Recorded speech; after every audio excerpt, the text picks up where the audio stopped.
tumawa, parang kabayo. Oy!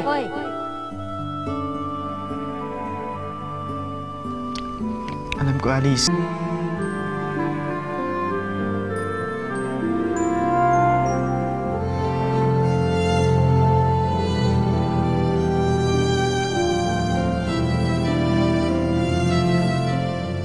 May balat din siya sa noo? Hindi kaya...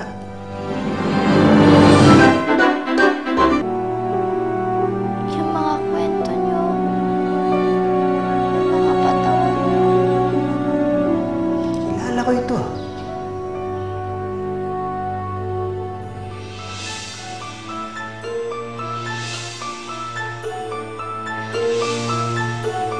Lalaki ang kaisa-isang anak niya. Bakit tatay ang tawag sa kanya ni Alice? Oras na yata para makausap ko si Alice. Bahala na. Alice! Alice! Ate Alice! Ate Alice! Bakit Kelay? Sabay naman to si Tabachingching, oh. Sabihan mo naman ako matulog, oh. Basahin niyo po ako ng story. Please? Sige na nga. Tara. Yay!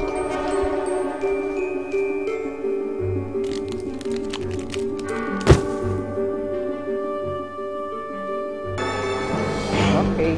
Halika na, madam. Paano ba ako makakalabas dito? Teka. Kilala ko to, ah.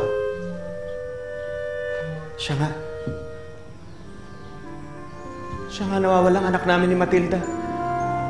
Alice. Alice, anak. Alice. Matilda, buhay ang anak natin. Buhay ang anak natin. Alice! Alice, anak! Kailangan makalabas na ako rito. Kailangan makausap ko ang anak ko. Paano? Alice, akala namin namatay ka na nung sanggol ka pa lang. Matagal kami nasabik sa'yo ng nanay mo. Alice, oh, ako ang tatay mo. Paano naman to? Nandito ako sa loob. Tsaka Alice naman. Sa lahat naman ang mamanahin mo. Yung buhok pa ng lola mo.